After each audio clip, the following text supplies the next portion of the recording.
This is how I have found I can save a project if my machine drops a stitch off the knitting needle.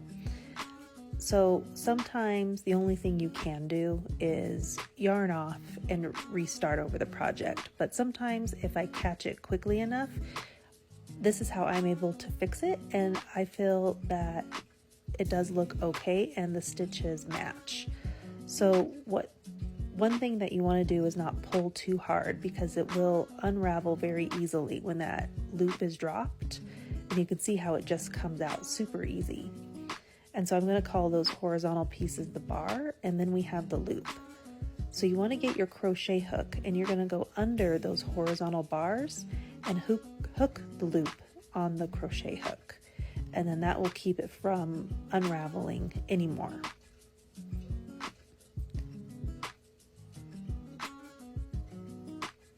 Once you have the loop on the hook, you're going to take those horizontal bars and you're going to pull it over the loop, kind of like yarning over.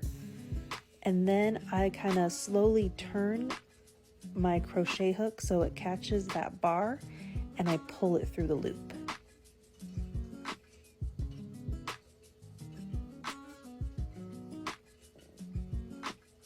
And now that bar is my new loop.